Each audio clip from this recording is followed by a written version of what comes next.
श्री सीतारामचंद्राय नमः, श्री हनुमते नमः, श्री राधा कृष्णाय नमः, श्री गुरुवे नमः, श्री समस्त आत्मदेवताय नमः। सभी भक्तों के हृदय में विराजित उस सच्चिदानंद परमात्मा को दंडवत प्रणाम। जुग सहस्त्र जोजन पर भानु, लील्योताहि मधुर फल जानु। प्रभु मुद्रिका मेलि मुख माही, जलधि लांग गए अचरज नाही। श्री हनुमान जी ने बचपन में ही 200 योजन पर स्थित सूर्य भगवान को लाल मधुर फल समझकर निगल लिया था। श्री हनुमान जी जन्मजात ही विशिष्ट शक्तियों से विभूषित थे। यह घटना इसी बात का प्रमाण है। बाल्यावस्था में जब उन्हें भूख लगी होगी और माता अंजना पास नहीं होंगी, तभी यह घटना घटी होगी, क्योंकि यदि माता पास होती तो वे तुरंत ही श्री हनुमान जी की क्षुधा को शांत करने का प्रयास करती। माता अंजना श्री हनुमान जी को अधिकांशतः फल ही दिया करती थीं, जिसके कारण श्री हनुमान जी को भगवान सूर्य के फल होने का भ्रम हुआ था। वस्तुतः यह संसार भी भगवान सूर्य की भांति ही चमकदार और प्रलोभनकारी है। इसका आकर्षण विद्युतीय और चुंबकीय बल से कहीं अधिक है। इस धरा पर उपस्थित हर व्यक्ति इसके आकर्षण में बंधा हुआ है। पृथ्वी पर पाई जाने वाली हर वस्तु का मनुष्य भोग करना चाहता है। यहाँ की हर वस्तु मनुष्य के हृदय में काम उत्पन्न करती है। वह यहाँ की हर वस्तु, व्यक्ति और स्थान को पाना चाहता है, अपने अधीन करना चाहता है। जो पास है उसमें वह संतुष्ट नहीं, वह दूर दूर और दूर की चीज़ों को पाना चाहता है। रात दिन यही आकर्षण उसके लिए मकड़ जाल बुनता जाता है और अंत में वह स्वयं इसमें उलझकर अपने प्राणांत कर लेता है। श्री हनुमान जी का यह कृत्य एकांत में था, अर्थात उनके आसपास कोई नहीं था जो उन्हें रोकता। यही मनुष्य की भी विडंबना है। मनुष्य भी एकांत पाते ही दुष्प्रवृत्तियों और कुविचारों से घिर जाता है।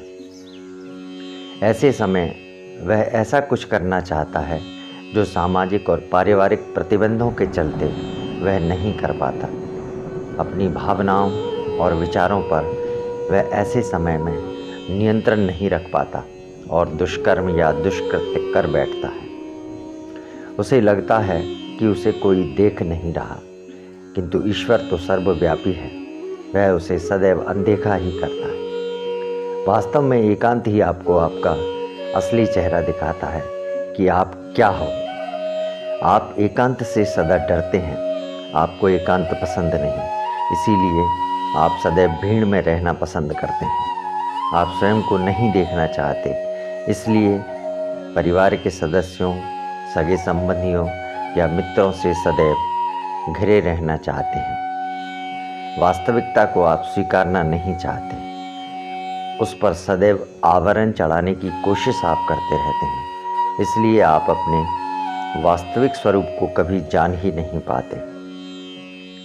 किंतु एकांत की एक विशेषता भी है, वह यह कि लक्ष्य के प्रति वह पूर्ण समर्पण की भावना रखती है। मनुष्य की सारी इंद्रियां लक्ष्य के प्रति जागृत हो उठती हैं और लक्ष्य प्राप्ति में सहयोग प्रदान करती हैं। श्री हनुमान जी की सारी शक्तियां एकांत में जागृत हुई। सारी इंद्रियों ने कार्य करना शुरू किया और अपने लक्ष्य श्री भगवान सूर्य तक पहुंचकर उन्हें निगलने के लक्ष्य को पूरा किया।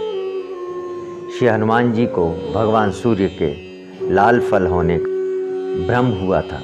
मनुष्य को भी सारी भौतिक वस्तुओं में सुख का फल होने का भ्रम होता है। वह वस्तुओं का उपयोग करता है, किंतु प्रतिफल उसे सदैव दुखी ही करता है। उपभोग के उपरांत ही वह जान पाता है कि जिसे वह सुख रूपी फल समझ रहा था, वह तो दुख रूपी कड़वा फल था। यह उसका भ्रम ही था जो उसे वह सुख मान रहा था।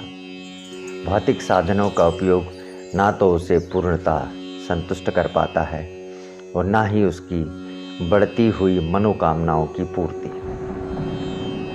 मनुष्य यह जानता है, किंतु जगत का आकर्षण उसे भवबंधनों में बांधे रहता है। यही सत्य है। श्री हनुमान चालीसा की इस चौपाई से हमें श्री हनुमान जी के बल और बुद्धि का ज्ञान होता है और यह भी समझ में आता है कि कोई भी कार्य उनके लिए असंभव नहीं है। आगे संत श्री लिखते हैं, प्रभु मुद्रिका मेलि मुख माही, जलधि लांग गए अचरज नाही। श्री हनुमान जी प्रभु श्री राम जी की अंगूठी को मुख में रखकर समुद्र पार कर गए। इसमें कोई आश्चर्य की बात नहीं। भगवान श्री राम का नाम ही इतना पावन, पवित्र और चमत्कारी है कि इसका स्मरण मात्र करने से ही जीव भव सागर तर जाता है। नल और नील ने तो इस नाम के सहारे समुद्र पर पुल बना दिया, पत्थर जैसी भारी वस्तु को भी पानी पर तैरा दिया। क्या यह साधारण बात है? नाम की महिमा चिरयुगों से अत्यंत महत्वपूर्ण रही है। श्री हनुमान जी ने तो प्रभु श्री राम जी की अंगूठी अपने मुख में रखी थी, जिस पर राम नाम अंकित था। पवन पुत्र तो सदैव अपने हृदय में प्रभु श्री राम की छवि रखते हैं और मुख से और मन से सदैव प्रभु श्री सीताराम का नाम स्मरण करते रहते हैं। उनसे बड़ा प्रभु श्री राम का भक्त ना तो आज तक हुआ है और ना ही कभी होगा। भक्ति का सबसे सरल तरीका है जाप या नाम सुमिरन। कलयुग में तो इसकी बहुत महत्ता है। आचार्य श्री तुलसीदास जी ने लिखा भी है कि कलयुग केवल नाम आधारा, सुमिर सुमिर नर उतरहि पारा। मंत्रों को सिद्ध करने के लिए विद्वान जानकार भी सदैव एक संख्या बताते हैं कि आपको कितना जाप या स्मरण करना है। स्वयं श्री तुलसीदास जी ने श्री हनुमान चालीसा का निर्माण कर लिखा है, जो 7 बार पाठ कर कोई, छूटहि बंदी महासुख होई। जो यह पढ़े हनुमान चालीसा, होय सिद्ध साखी गौरीसा। हर नाम, मंत्र या वाक्य के लिए एक संख्या निश्चित है, जिसके पूर्ण हो जाने पर वह नाम, मंत्र या वाक्य सिद्ध हो जाता है। नाम के सहारे अनगिनत लोग मुक्त हुए हैं। गणिका, अजामिल, द्रौपदी, मीरा, गज, रैदास, प्रहलाद, ध्रुव इत्यादि सभी नाम के सहारे ही ईश्वर को प्राप्त हुए हैं।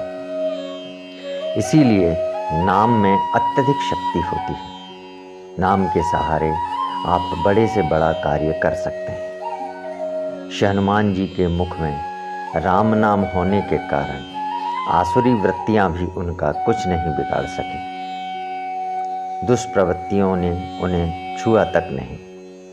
संकेत हमें यहाँ यही मिलता है कि जो ईश्वर के नाम का सदैव स्मरण करता रहता है, उसका कोई भी दुष्प्रवृत्ति बाल बांका नहीं कर सकती और इस अवस्था में वह असंभव से असंभव कार्य भी बड़ी सहजता से कर सकता है।